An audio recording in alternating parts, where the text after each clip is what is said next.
같이 마음을 모두어 하나님께 영과 진리로 예배를 드리십시다. 기도하겠습니다.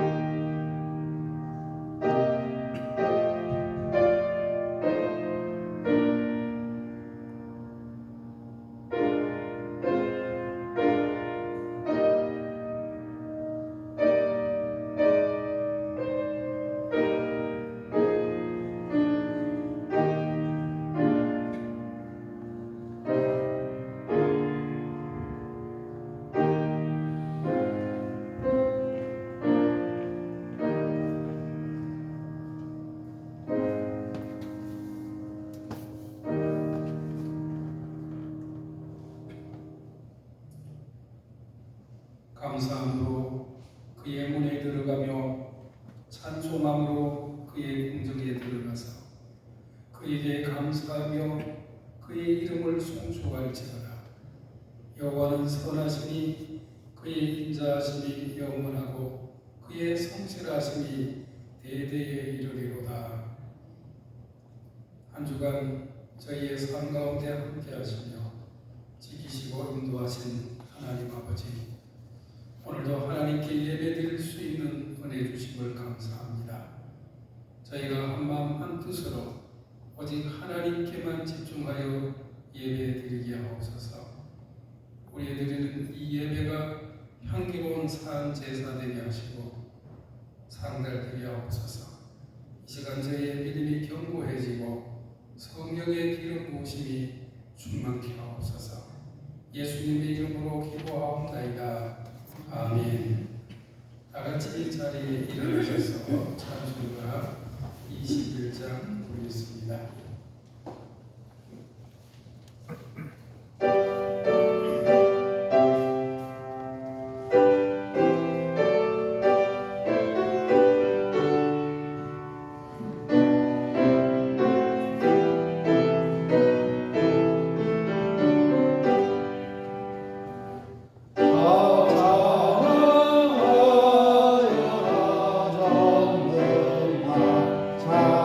창조의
기도하겠습니다.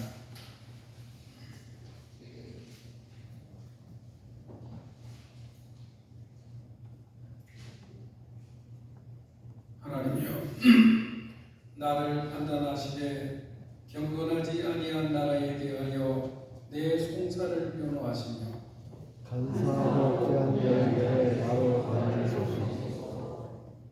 주는 나의 힘이 되신 하나님이시거늘 어찌하여 나를 버리셨나이까. 내가 어찌하여 원수라고 말미암아 슬프게 하느냐. 주의 빛과 주의 진리를 보내시어 나를 인도하시고 주의 거룩한 삶과 주께서 계시는 것에 인도하소서. 그런즉 내가 하나님의 제단에 나가 나의 큰 기쁨의 하나님께 이르리다.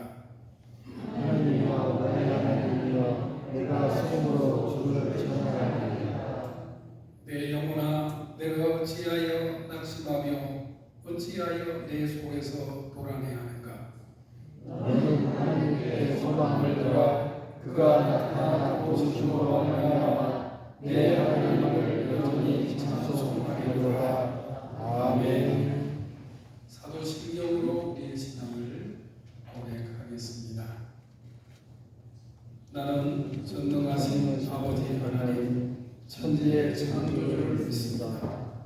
나는 그의 유일하신 아들 우리 주 예수 그리스도를 믿습니다. 그는 성령으로 잉태되어 동정녀 마리아에게서 나시고 본디오 빌라도에게 고난을 받아 십자가에 못 박혀 죽으시고 장사된 지 사흘 만에 죽은 자 가운데서 다시 살아나셨으며 하늘에 오르시어 전능하신 아버지 하나님 우편에 앉아 계시다가 거기로부터 살아있는 자와 죽은 자를 심판하러 오십니다.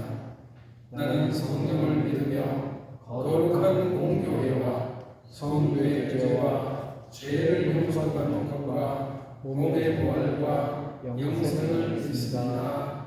아멘. 자리에 앉으셔서 찬송가 277장 부르겠습니다.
거룩한 주일에 저희를 불러주셔서 예배의 자리로 인도해 주심에 감사드립니다. 추석 명절을 맞이하여 가족들과 함께할 수 있는 시간과 풍성한 은혜를 허락해 주신 주님께 감사드립니다. 멀리 떨어져 있는 가족들과 홀로 외롭게 명절을 보내는 이웃들에게도 주님의 위로와 평안을 주시옵소서. 끝날 것 같지 않던 무더위가 지나고 선선한 가을 바람이 지쳐있던 저희들의 몸과 마음을 회복시켜 줍니다. 자연의 섭리에 순응하듯 강한 비바람과 폭염을 견디고 추수의 계절을 맞아 넉넉한 추석 명절을 허락해 주셔서 감사합니다. 지금 저희가 사는 세상은 미래의 불안정과 불확실성, 전쟁과 갈등, 경기 침체와 예측이 불가능한 이변으로 혼란 속에 있습니다. 주님, 그 어떤 상황 속에서도 저희의 소망이 세상에 있지 않고 오직 주님께 있도록 하옵소서. 하나님의 사랑으로 서로의 상처를 감싸주고 분노와 미움을 용서와 관용으로 변화하게 하옵소서. 이 세상을 하나님의 선하심으로 채워주옵소서.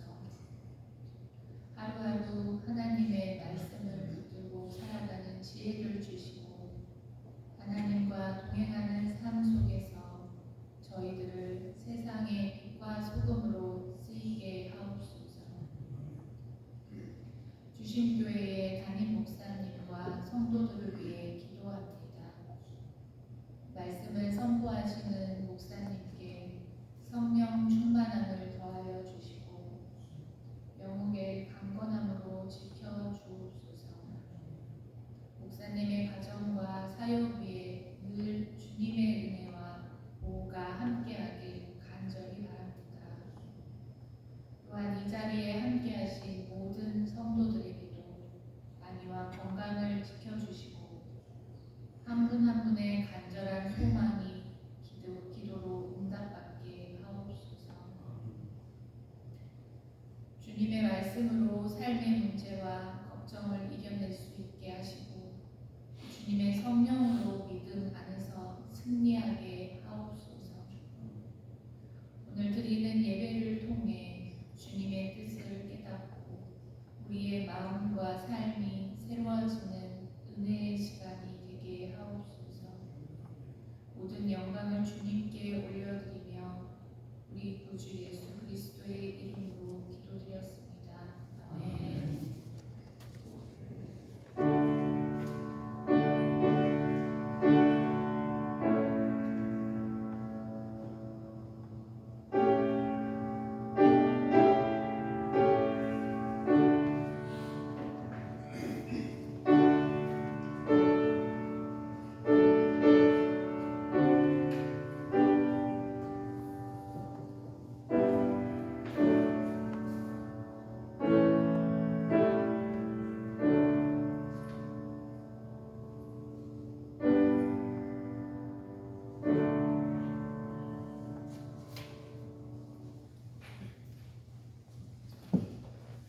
이 시간 우리에게 주시는 하나님의 말씀은 시편 2편 1절에서 12절까지의 말씀입니다.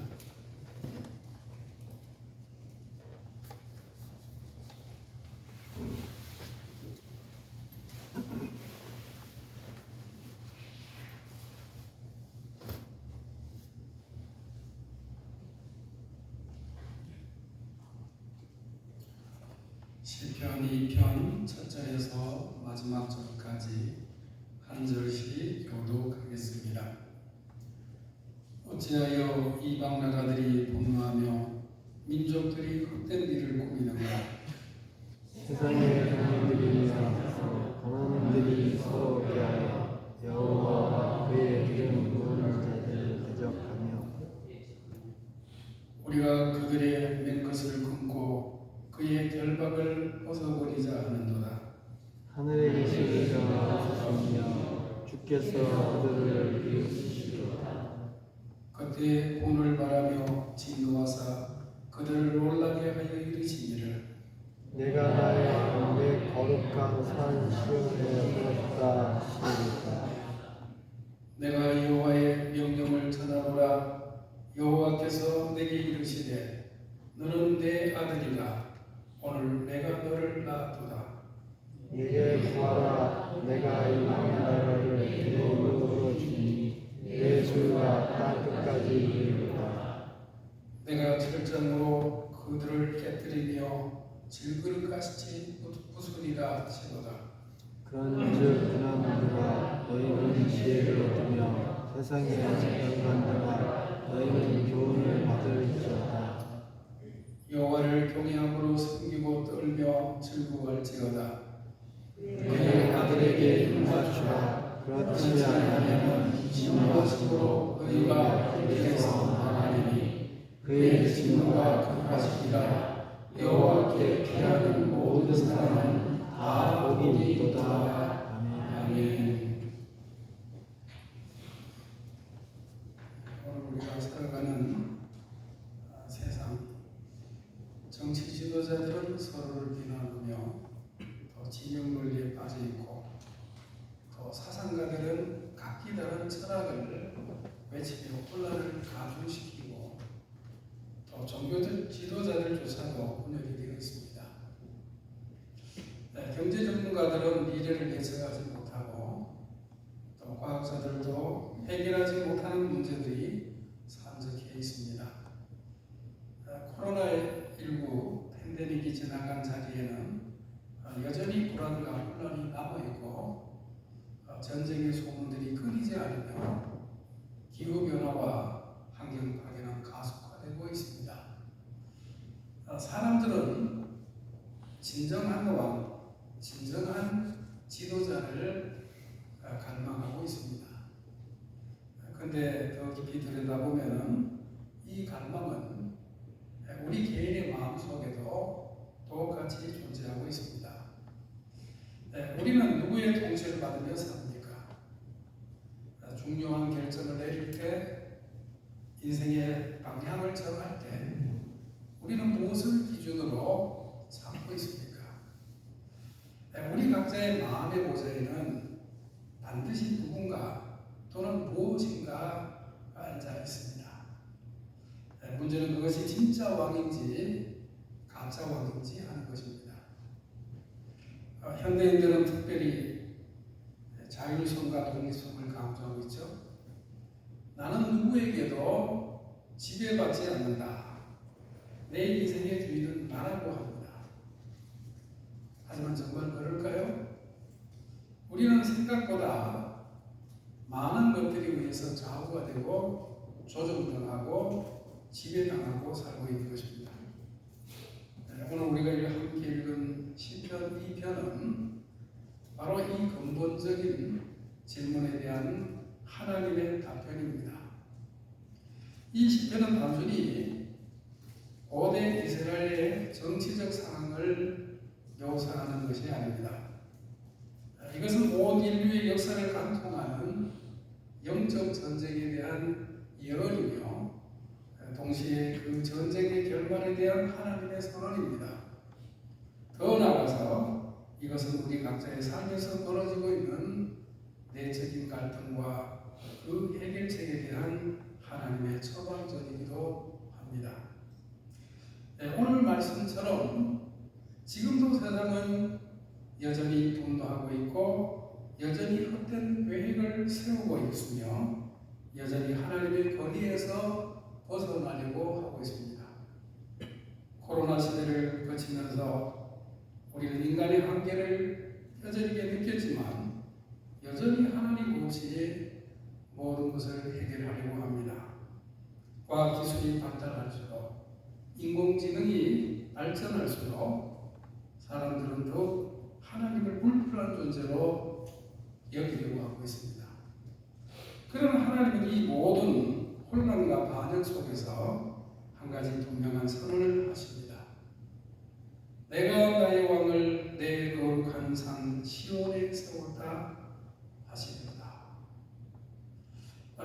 과거의 일만이 아닙니다. 이것은 지금도 계속되고 있는 하나님의 역사이시며 미래에 완성되어질 하나님의 계획입니다. 시편 기자는 먼저 세상의 상태를 정확하게 묘사합니다. 어찌하여 이방 나라들이 분노하며 민족들이 헛된 일을 꾸미는가? 여기서 분노한다라는 것은 단순한 감정의 표출이 아닙니다. 이것은 조직적이고 계획적인 반응을 말합니다. 마치 바벨탑을 쌓는 사람들처럼 세상 권세들이 하나로 연합해서 하나님을 대적하는 모습입니다. 역사를 돌이켜보면 이런 모습을 수없이 발견할 수 있습니다. 로마 제국의 황제들은 자신을 신으로 포괄하고 기독교를 탄압합니다.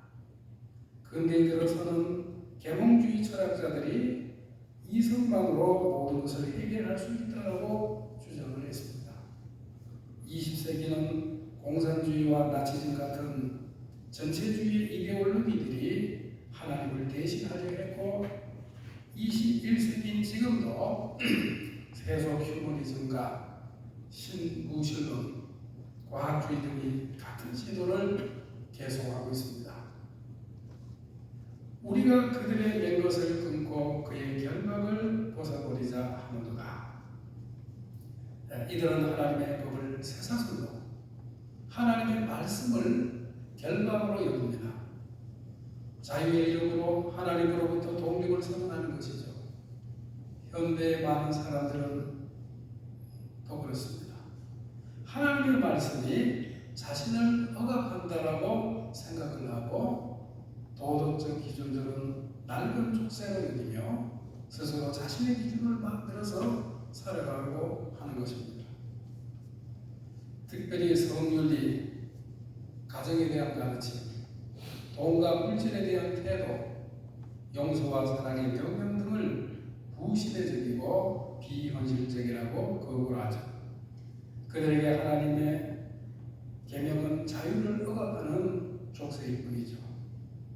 그런데 이런 세상의 반응에 대한 하나님의 반응이 어떻습니까? 하늘에 계신 이가 웃으시며 주께서 그들을 비웃으시도다. 하나님이 웃으시는 이유가 뭘까요? 인간의 반응이 얼마나 무모한 것인지를 아시기 때문이죠. 피조물이 창조주를 대적한다는 것 자체가 얼마나 무서운 것입니까? 인간이 아무리 대적해도 하나님의 뜻은 반드시 이루어집니다. 하지만 하나님의 반응은 웃음에서 그치지 않습니다. 그때 눈을 바라시며 진노하사 그들을 놀라게 하여. 하나님의 진노는 변덕스러운 감정이 아닙니다. 이것은 죄에 대한 거룩한 반응이며 동시에 사랑에 따른 표현이죠. 하나님의 진노는 우리를 올바른 길로 인도하려고 하는 사랑의 표현입니다. 죄는 하나님의 본성과 정면으로 충돌합니다. 빛과 어둠이 함께할 수 없는 것처럼 거룩하신 하나님과 죄는 함께할 수가 없습니다. 하나님의 진노는 죄에 대한 자연스러운 반응입니다. 하나님의 진노는 공의의 표현이기도 합니다.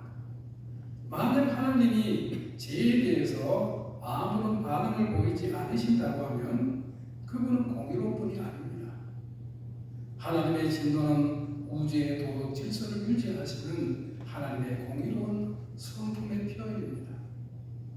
그런데 놀라운 것은 하나님의 진노 뒤에는 항상 구원의 계획이 숨어 있다는 거죠. 하나님은 진노하시지만 그 목적이 파멸이 아니라 회복입니다. 심판하시지만 그 목적은 정죄가 아니라 구원입니다. 의사가 환자의 상처를 채는 것은 환자를 아프게 하려고 하는 것이 아니라 치료하려고 하는 것처럼 하나님의 진노도 궁극적으로는 치유와 회복을 위한 것입니다. 그리고 바로 이 지점에서 하나님의 놀라운 계획이 드러납니다. 내가 나의 왕을 내 거룩한 산 시온에 세웠다. 세상이 혼란스러워하고 권세들이 서로 다투고 사람들이 방향을 잃고 헤맬 때 하나님은 이미 완벽한 해답을 준비해 두신 것입니다. 그것이 바로 당신의 왕을 세우는 것입니다. 여기서 세웠다고 하는 것이 단순히 임명하는 것을 넘어서는 의미입니다. 이것은 기름 부어 성별하고 권위를 부여하고 경고하게 세우는 것을 말합니다. 하나님이 세우신 왕은 인간의 선거나 구태타로 무너질 수 있는 그런 왕이 아닙니다. 이 왕은 하나님이 직접 세우시고 하나님이 직접 보호하시는 왕인 것입니다. 내 거룩한 산 시온이라는 표현도 중요하죠. 시온은 단순히 지리적 위치가 아닙니다. 이곳은 하나님이 택한 거룩한 곳, 하나님의 임재가 특별히 나타나는 곳, 하나님의 뜻이 이루어지는 곳입니다. 하나님이 세운 왕은 이 거룩한 곳에서 통치를 하시는 것입니다. 즉 그의 통치는 거룩하고 의로우며 완전한 통치입니다. 또한 이 선언은 이미 완료된 사실로 표현되고 있습니다. 세웠다. 과거 완료입니다. 이것은 비록 우리 눈에는 아직도 완전히 드러나지는 않았지만 하나님의 관점에서는 이미 확정이 되고 완성된 사실을 말하는 거죠. 하나님의 얘기는 실패가 없고 하나님의 약속에는 변경이 없습니다. 7절에서 하나님의 세운 왕이 직접 말씀합니다. 내가 여호와의 명령을 전하노라. 여호와께서 내게 이르시되 너는 내 아들이라. 오늘 내가 너를 낳았도다. 이 말씀은 단순히 다윗 왕조를 가리키는 것을 넘어서는 것입니다. 신약 성경은 이 말씀이 예수 그리스도에 대한 예언인 것을 분명히 밝히고 있습니다. 사도행전 13장에서 사도 바울은 이 시편을 인용하면서 예수님의 부활을 증거하고 히브리서 1장에서는 이 말씀을 통해서 예수님의 신성을 선포했습니다. 마태복음 3장과 17장에서 하나님 아버지께서 예수님께 이는 내 사랑하는 아들이요 라고 선언한 것도 바로 이 시편의 성취인 것입니다. 예수 그리스도는 하나님의 아들이며 영원전부터 아버지와 함께 계셨지만 때가 되어 이 땅에 오셔서 우리의 왕이 되신 분입니다. 오늘 내가 너를 낳았도다. 이 말씀은 예수님의 성육신과 부활을 말합니다. 하나님의 아들이신 주님께서 인간의 몸을 입으시고 이 땅에 오신 것, 그리고 십자가에서 죽으시고 부활하심으로 새로운 생명의 근원이 되신 것을 말하는 거죠. 이 왕의 특별함이 어디 있습니까? 무엇보다도 그분은 하나님의 아들이라는 겁니다. 세상의 모든 왕은 인간이죠. 아무리 위대한 왕이라도 한계가 있고 실수가 있고 죽음을 피할 수 없습니다. 하지만 예수 그리스도는 하나님이면서 동시에 인간이신 분이죠. 그분은 인간의 연약함을 아시면서도 하나님의 능력을 가지고 계십니다. 세상의 왕들은 백성을 억압하고 착취합니다. 그들은 자신의 영광을 위해서 백성을 희생시킵니다. 역사 속의 수많은 독재자들을 보십시오. 그들은 모두 백성을 자신의 권력 유지를 위한 도구로 사용했습니다. 하지만 예수 그리스도는 백성을 위해서 자신을 희생하신 왕입니다. 십자가에 죽으심으로써 우리의 죄를 담당하시고 부활하심으로써 사망의 권세를 깨뜨리신 분이십니다. 세상의 왕들은 힘으로 다스립니다. 군대와 무력으로 백성을 복종시킵니다. 하지만 예수님은 사랑으로 다스리십니다. 강요하지 않으시고 강제하지 않으십니다. 우리의 마음을 감동시키시고 변화시켜서 자원하는 마음으로 다르게 하시는 분입니다. 예수님은 또한 하나님 아버지께 완전히 순종하신 아들이기도 합니다. 예수님께서 아버지 뜻에 완전히 일치하여 살아가셨습니다. 겟세마네 동산에서의 기도는 이런 순종의 극치를 보여줍니다. 나의 원대로 마옵시고 아버지의 원대로 되기를 원하나이다. 인간으로서는 십자가의 고통을 피하고 싶었지만 하나님의 아들로서는 아버지 뜻에 순종하신 것입니다. 이런 완전한 순종이야말로 진정한 왕의 자격인 것입니다. 자신의 욕망과 이익을 추구하는 사람은 진정한 왕이 될 수 없습니다.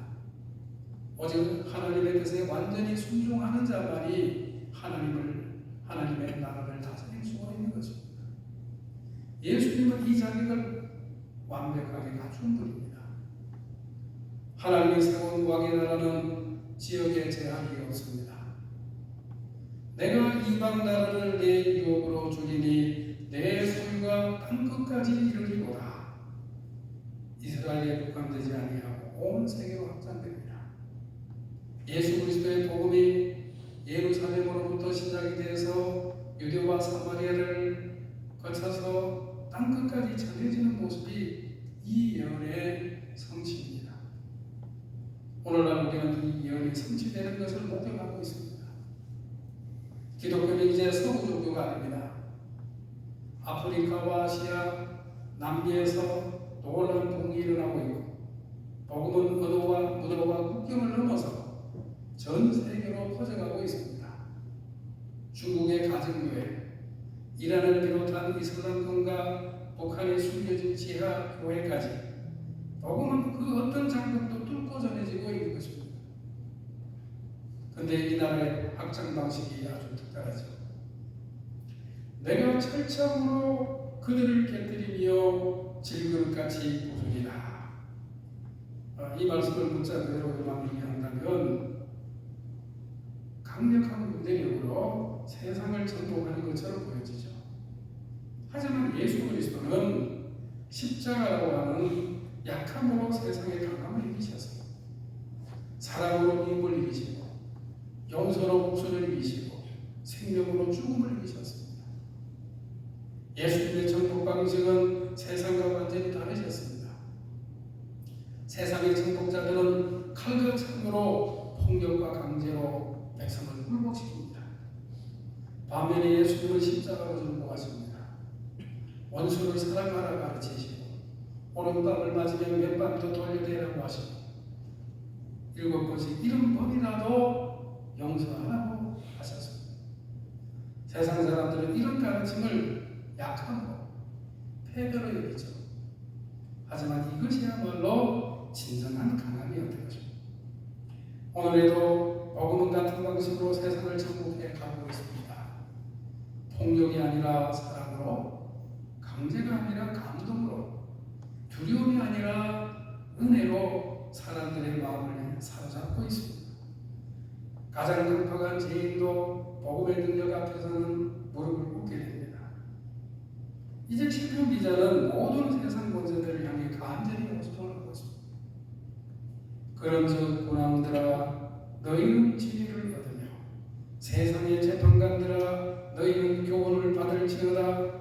여호와를 경외함으로 섬기고 떨며 즐거워할지어다. 지혜는 단순한 지식이나 똑똑함을 말하는 것이 아닙니다.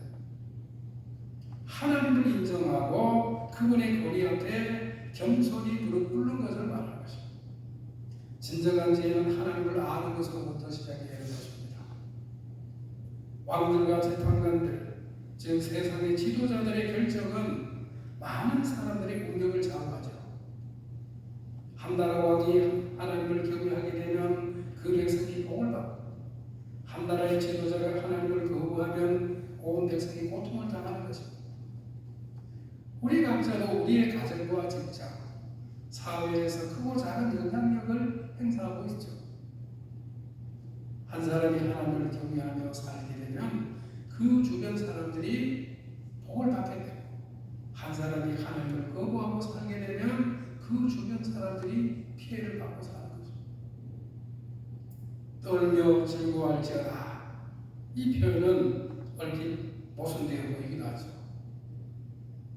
어떻게 떨면서 동시에 즐거워할 수 있을까요? 이것은 하나님의 거룩하심 앞에서 느끼는 경외감과 그분의 사랑 안에서 누리는 기쁨이 동시에 존재함을 말하는 것입니다. 이것은 성숙한 신앙인의 특징입니다. 어린 신앙은 하나님을 무서워하기만 하거나 친근하게만 여기기도 합니다. 하지만 성숙한 신앙은 하나님의 거룩하심과 사랑스러우심을 동시에 경험하는 것입니다. 하나님은 분명히 두려워해야 할 분이시지만 동시에 사랑해야 할 분이기도 한 것입니다. 하나님은 우리가 함부로 대할 수 있는 분이 아니십니다. 그분의 거룩하심 앞에서 우리는 떨어야 합니다. 하지만 동시에 그분은 우리를 사랑하시는 아버지이시므로 우리는 기뻐할 수가 있습니다. 현대 기독교의 문제 중 하나가 이 균형을 잃어버린 것입니다. 진정한 예배는 이 두 요소가 조화를 이룰 때 가능합니다. 그의 아들에게 입맞추라. 그렇지 아니하면 진노하심으로 너희가 길에서 망하리니 그의 진노가 급하시니라. 여호와께 피하는 모든 사람은 다 복이 있도다. 고대 근동 문화에서 왕에게 입을 맞추는 것은 단순한 인사가 아닙니다.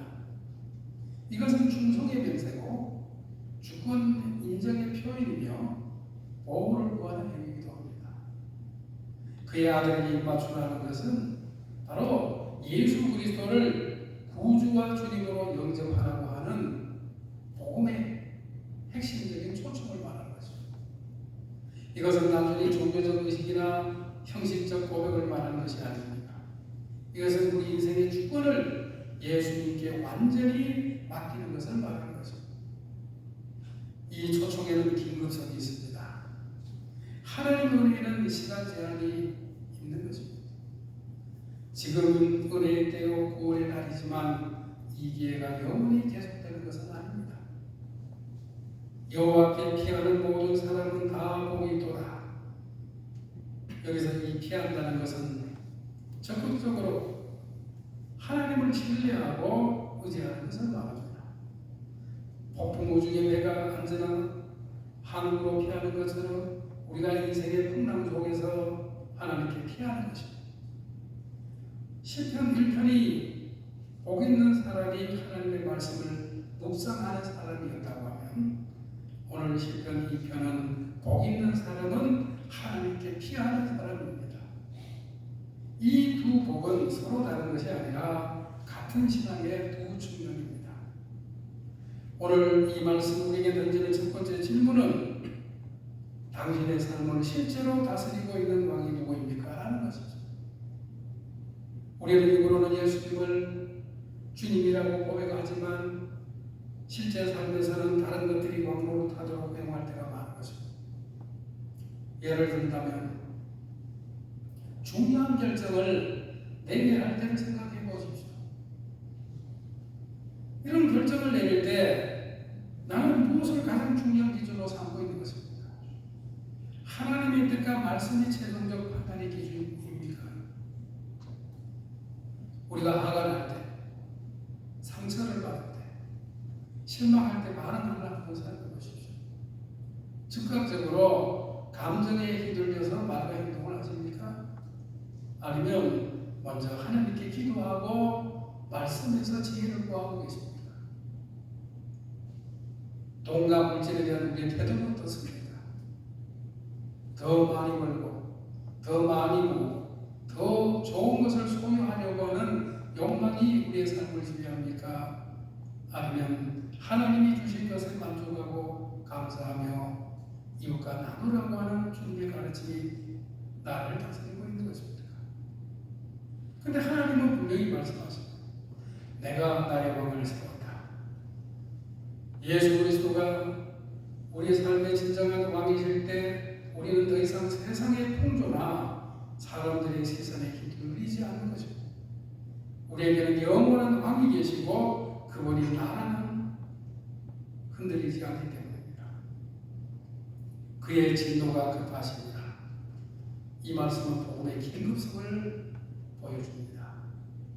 하나님은 오래 참으시고 인내하는 분이시지만 그 인내는 한계가 있습니다. 지금은 은혜의 때요 구원의 날입니다. 지금은 회개하고 하나님께 돌아올 수 있는 기회의 때입니다.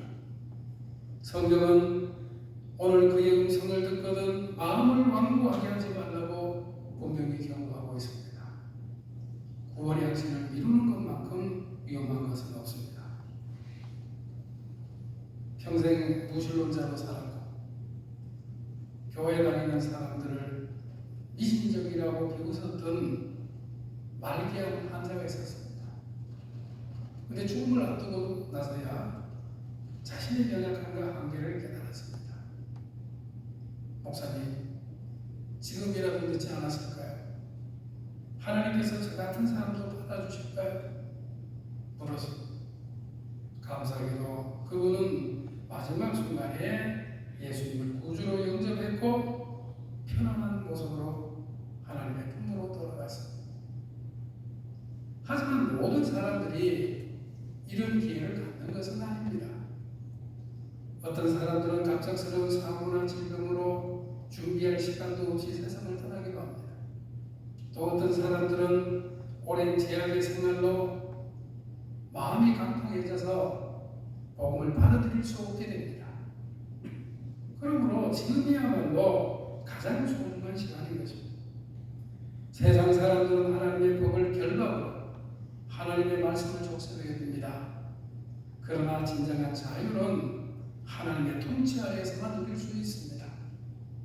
마치 물고기가 물 밖으로 나오는 자유를 얻는 것이 아니라 죽음을 맞는 것처럼 우리도 하나님을 떠나면 진정한 자유를 잃게 되는 것입니다. 우리가 하나님의 법을 벗어나는 자유가 아니라 혼란과 파멸을 맞는 것입니다. 주님은 말씀하십니다. 진리를 알지니 진리가 너희를 자유롭게 하리라. 예수 그리스도 안에서 우리는 진정한 자유를 누리는 것입니다. 우리가 살아가는 21세기 한국 사회는 어떤 모습입니까? 정치적으로 진영 갈등이 심하고 경제적으로 양극화가 심화되고 있으며 사회적으로는 개인주의가 극단으로 치닫고 있습니다. 가족제도는 해체되고 전통적 가치들은 무너지고 있으며 절대적 진리는 부정당하고 있습니다. 특별히 젊은 세대들은 미래에 대한 불안과 절망 속에 살아가고 있습니다. 이런 상황에서 시편 2편의 메시지가 무엇일까요? 세상이 아무리 혼란스러워도 하나님은 당신의 왕을 이미 세우셨다는 겁니다. 인간의 계획이 아무리 많아도 하나님의 뜻은 반드시 이루어진다는 것입니다. 우리가 하나님께 피하기만 하면 복이 있다는 것입니다. 여러분은 지금 어디에 계십니까? 아직도 자신이 왕의 삶을 살고 계시지는 않습니까? 아직도 세상의 가치관과 기준들이 여러분의 삶을 지배하고 있지는 않습니까? 아니면 예수 그리스도를 진정한 왕으로 모시고 그분의 통치 아래에서 참된 자유와 평안을 누리고 계십니까? 그의 아들에게 입맞추라. 이것은 오늘 이 시간 하나님이 여러분 한 사람 한 사람에게 주시는 개인적인 초청인 것입니다. 더 이상 미루지 마십시오. 지금 이 순간 예수 그리스도를 여러분의 구주와 주님으로 영접하시기 바랍니다. 이미 예수님을 믿는 분들에게도 이 말씀은 도전을 줍니다. 과연 예수님이 내 삶의 모든 부분의 영역에서 왕으로 다스리고 계시는가? 진정한 왕이신 예수님이 나의 삶의 일부가 아니라 전부를 다스리기를 원하시는 것입니다. 우리의 생각과 감정, 말과 행동, 관계와 사업, 꿈과 계획, 모든 것이 그분의 통치 아래 있을 때 비로소 우리는 참된 복을 누릴 수가 있는 것입니다. 그분께 피하는 모든 사람이 다 보고 있습니다. 그분의 통치 아래에서 우리는 참된 평안을 누리고 참된 기쁨을 누리며 참된 소망을 누릴 수 있습니다. 세상이 아무리 혼란스러워도 권세들이 아무리 다투어도 우리에게는 영원한 왕이 계신 것입니다. 그분이 바로 우리 구주 예수님이십니다. 이 왕에 나가는 영원한 나라입니다. 모든 인간의 제국은 흥망성쇠를 거듭하지만 하나님의 나라는 영원합니다. 이 나라의 시민이 되는 것, 이것이야말로 인생 최고의 특권이요 축복인 것입니다. 이 세상의 어떤 국가의 시민권보다도 더 귀하고 가치 있는 것이 하나님 나라의 시민권입니다. 여호와께 피하는 모든 사람은 다 복이 있도다. 오늘 이 복이 이 자리에 계신 우리 모두에게 임하기를 주님의 이름으로 축원합니다. 진정한 왕이신 예수 그리스도를 마음에 영접하시고 그분의 사랑과 은혜 안에서 영원한 생명과 참된 평안을 누리시기 바랍니다. 기도하겠습니다. 하나님 아버지, 혼란하고 어두운 이 세상에 영원한 왕이신 예수 그리스도를 보내주심을 감사합니다.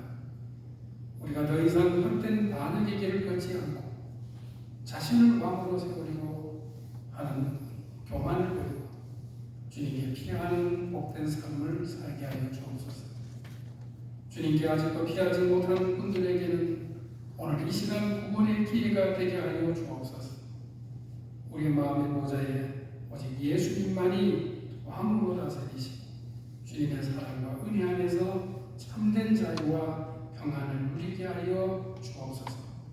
예수님의 이름으로 기도하옵나이다. 아멘. 찬송가 80장 부르겠습니다.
예수께서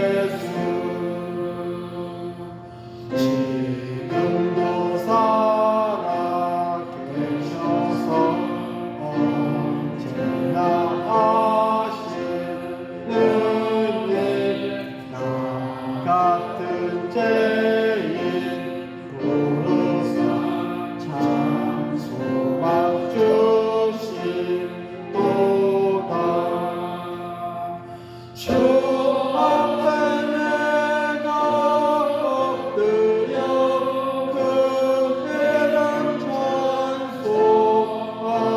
오는 내 길의 뜰린 말씀 중 기하시니를 예수 주 예수께서 영원히 언제나 오는 내 길의 뜰린 말씀 중 기하시니를 예수 주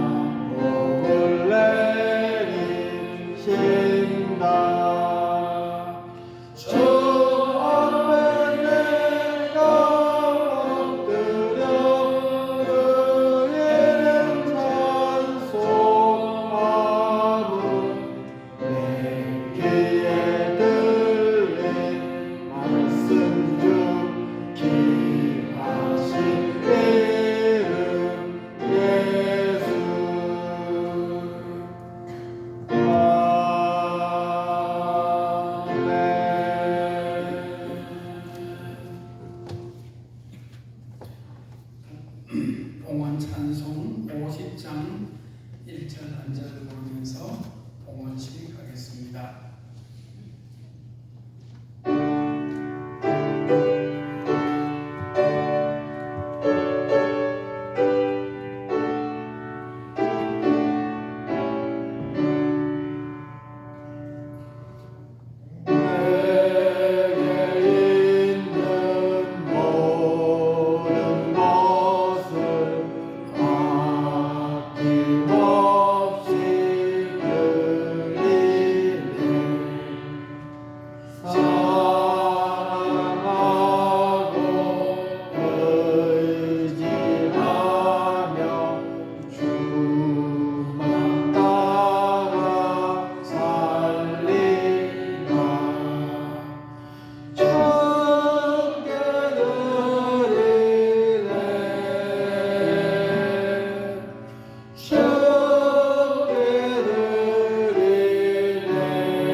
봉헌기도 드리겠습니다. 사랑과 은혜가 풍성하신 하나님 아버지, 저에게 생명과 건강을 주시고 모든 것을 누리게 하신 은혜를 감사합니다.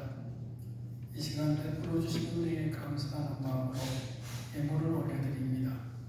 때에는 모든 성도들에게 복을 내려 주옵소서. 하늘 창고를 채워주시며 범사의 동통함과 강건함을 주옵소서.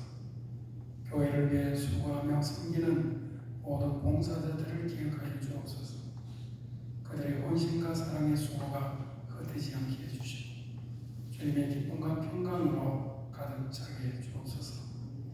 드려진 예물이 하나님 나라의 확장을 기이 쓰임받게 해주시고 우리 교회가 더 굳건하게 세워져 세상의 빛을 바라며 영광을 돌리게 하옵소서. 다가오는 추석 명절 또 연휴 귀향하는 성도들과 또 출타하는 성도들의 모든 여정을 지켜주시고 편안한 길 되게 하여 주옵소서. 모든 만남의 자리에서 그리스도의 한계를 바라는 아름다운 만남이 되게 해주시고 복음을 전할 기회가 되게 하여 주옵소서. 이번 추석이 단순히 옛 풍습을 따르는 명절이 아니라 하나님이 우리 민족에게 베풀어 주신 은혜를 기억하고 감사하는 절기가 되게 하여 주옵소서. 우리의 다음 세대에게는 신앙의 유선을 불려주게 하여 주옵소서. 질병 가운데 있는 성도들에게 치료의 회복을 주시고 어려움 겪는 가정에는 위로와 소망을 주시옵소서. 우리 교회가 이 지역 사회를 섬기며 복음을 전하는 아름다운 교회로 쓰임받게 하옵소서. 예수님의 이름으로 봉헌하며 기도하옵나이다. 아멘.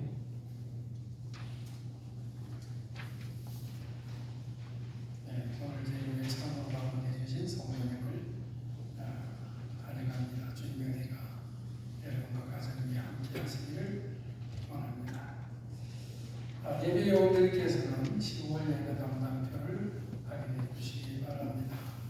다음 주일은 기도 정상님 전사님, 봉헌은 이진희 집사님, 아내는 남해 집사님. 오늘은 추석을 앞둔 연휴라서 특별히 주일 예찬이 없겠습니다. 가족들과 함께 또 즐거운 시간 보내시기 바랍니다. 오늘도 많은 분들이 이미 기약하시고 또 아니면 뭐 다른 계획들을 가지고 떠나신 것 같은데 좋은 시간 추석 보내시기 바랍니다. 오늘 추석이 긴 연휴라서 우리 복지관 주차장이 평소에는 그 차단기를 올려놨는데 장시간이라서 단속을 하는데 우리 교회한테는 키를 줬어요. 그래서 막혔는데 여러분들 혹시 들어가신 분은 그 키를 가지고 와서 열고 닫고 하셔야 됩니다. 키는 우리 안에 데스크에 있습니다.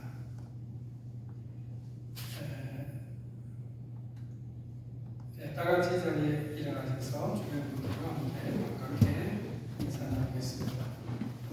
반갑습니다. 반갑습니다. 찬송가 516장 부르겠습니다.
성령님의 감동하심과 충만하심이 하나님의 아들 예수 그리스도에게 맞추며 피하는 모든 성도들 위해 이제로부터 영원토록 함께 하시기를 축원하옵나이다.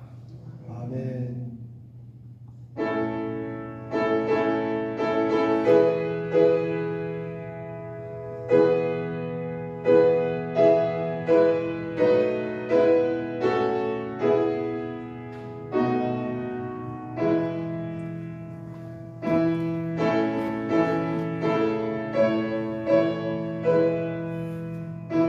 아멘.